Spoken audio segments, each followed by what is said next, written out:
Today's video is coming from Tap Out Corner. It is titled Top 10 Worst WWE Finishers in 2025. It's gonna be really interesting. It's a lot of cool finishes out there. I don't really know what they're gonna put on this, so I'm not gonna make this intro too long for y'all today. I appreciate y'all for 1,000 subs on the channel. Y'all have no idea how much that means to the kid. I can't even talk. I'm speechless. Let's get into the video. Which WWE wrestler has the worst finisher right now? Definitely not Penta. That's for damn sure. Number 10, Jey Uso spear. The spear Definitely. is a classic move that wrestlers have been using as a finisher. Jey Uso shit decades. is And ass, that's part bro. of the problem with Jey Uso's version of it. Like, the fact look is at this. that several wrestlers are That's a spear.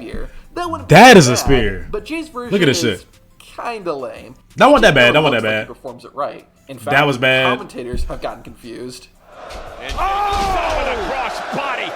Now, That wasn't too bad. Of Jey's spear, how he jumps right before hitting his opponent. It's kind of like he's attacking his opponent with his shoulder rather than tackling them. However, It's like- the person taking the finisher usually just falls straight down. It's definitely If not the he worst on the got list. back a bit, it'd make Jey's He spear got some cool stronger. spears, At but the most of very them are least, ass, the though. spear is a tried and true finisher. This next move, though, I don't know who thought this was finisher material, and that's number 9, LA Knight. BFT. I've heard people Really? say this is a worse version of the Stone Cold Stunner. Y'all don't or fuck with the John BFT? Cena, and I tend to agree. The BFT, or blunt force trauma, sometimes feels like it's done a bit too slow, but the real problem is that it often doesn't look like the opponent's head actually hits the mat. It's a little better when the person getting hit flips forward and lands on their back. Okay, but that was that's still cool. not enough to save this finisher. LA Knight uses the Burning Hammer as a signature move, and I don't know why he doesn't make that his finisher. But hey, it could be worse. At least it's not. Number 8. I don't know, I feel like it Bayley, fits the character. Rose Plant. In 2022, The Rose Plant is I trash, created a to be video fair. of the worst finishers in WWE at that time.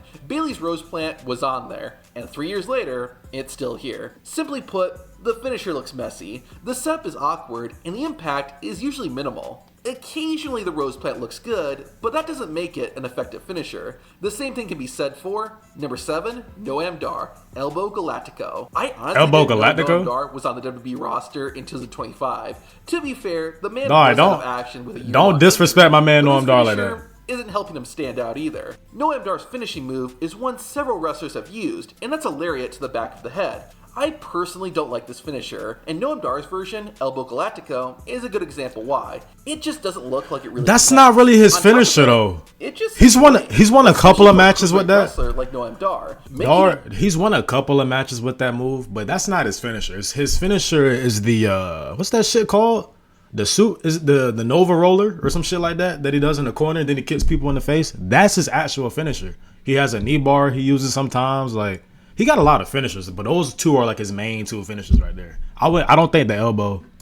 It works sometimes it Before he don't. got injured, Dar was using an enziguri as his finisher. There we go. It wasn't a great finisher, but it was better compared to the Elbow Galactico. Now, I'm going to cheat a bit with this next entry, but I think you'll understand. At number 6, I have Grayson Waller and Chelsea Green, the Unprettier. The Unprettier, or Kill Switch, is a finisher made famous by Christian. That's decent. I think it's a solid finisher. However, it works because Christian hooks the opponent's arms and uses his back to help drive their head into the mat. So why do I have Grayson Waller and Chelsea Green's versions on this list?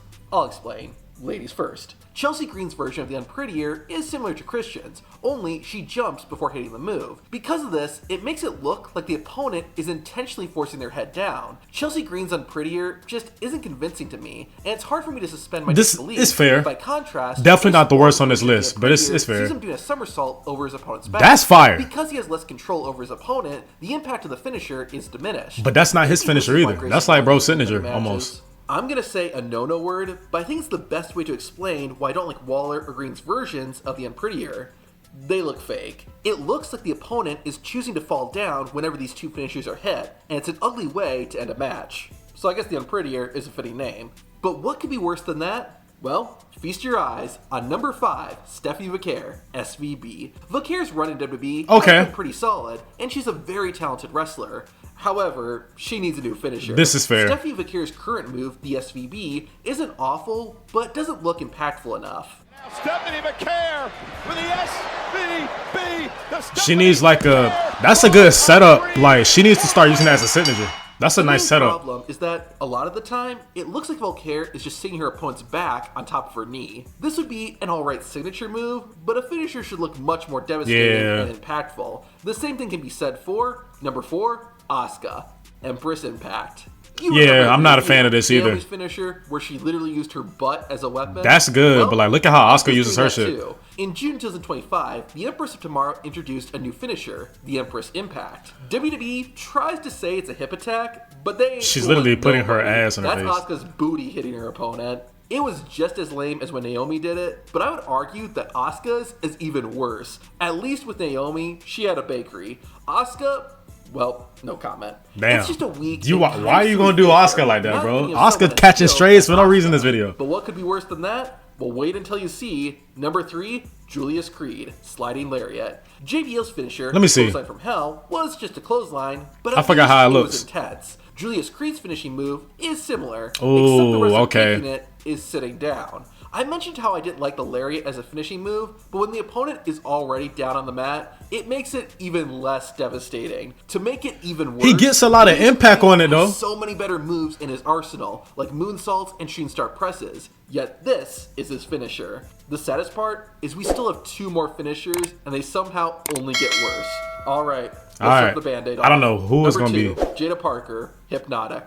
All right, the name is kind of clever. I'll admit that. However, this finisher is not. In fact, it's actually kind of boring. The idea is that Jaida Parker rams her... I give him that. I will give him that. I will give him that. As much as I love Jaida Parker, I love her work, I love her promos, I love everything. It's just the finisher. I don't really like the finisher. I ain't gonna lie. Bro got that. He got that.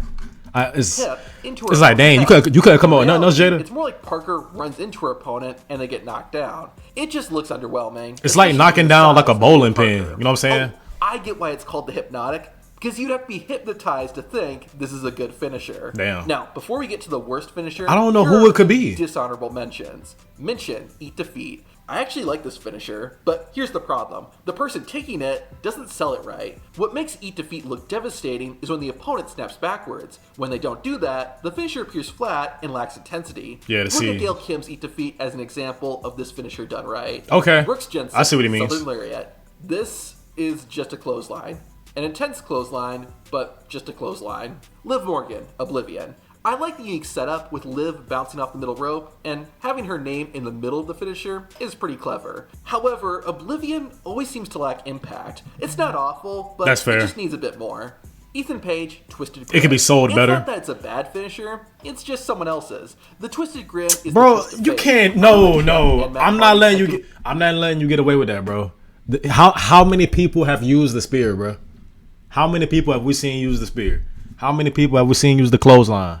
You can't do that. Don't do that for the twist of fate, bro. Don't do that for the twist of fate. Ethan Page, he got a good twist of fate, bro. Don't do Ethan Page like that, bro. For Ethan Page We're not about to sit here and not like a whole bunch of finishers in this video won't stolen. Damn near every finisher was stolen or inspired by somebody. But let's not do that, bro. Wrestler, and also fits the joke of Cena being Archie's childhood hero.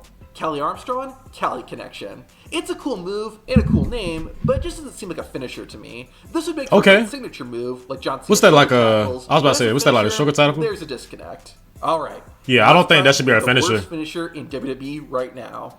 Number 1 is Dante Chen, Gentle Touch. As I mentioned, what's his finisher? 2022, I have no clue what his finisher is. Who on the WWE roster at the time had the worst finishers? There were a lot of bad ones, but the worst was Dante Chen's. For those who don't know, Dante Chen is the first Singapore-born WWE wrestler. Okay. He made his debut in 2021 and has spent the past few years mainly competing on WWE's smaller shows like Evolve and NXT Level Up. Chen has a lot going for him, but his finishing move isn't one of them. It's called the Gentle Touch, and Chen just smacks his opponent's chest with both of his hands. That's it. And somehow, those chops are so powerful. Damn, is that devastating? Is knocked out. I could understand if Chen was supposed to be a comedy wrestler, like how Santino Marella had the Cobra, but this is meant to be a serious finishing move. I mean, this isn't just one of the worst finishing moves right now. Hear me out. Hear me out. If sold right, this would be a pretty over finisher. If sold right. Like, think about it. He gets the crowd, you know what I'm saying? He charges the crowd up and then maybe smacks them. And then, but they gotta sell it right. If you sell it like ass, it's a trash finisher and it's not gonna work. Worst ever. It low-key got potential. WWE finisher of all time. Well, to find out, watch the video. 50 of the greatest finishers. We're going to see if we do that in the next video or not. Appreciate Top Out Corner for the fire video. Those were the top 10 worst WWE finishers in 2025. Once again, I appreciate you guys for 1,000 subs. Let's see if we can get 2,000. Let's see how long it takes us to get to 2,000 on the channel. Once again, I appreciate y'all. Catch you guys in the next reaction video. Peace out.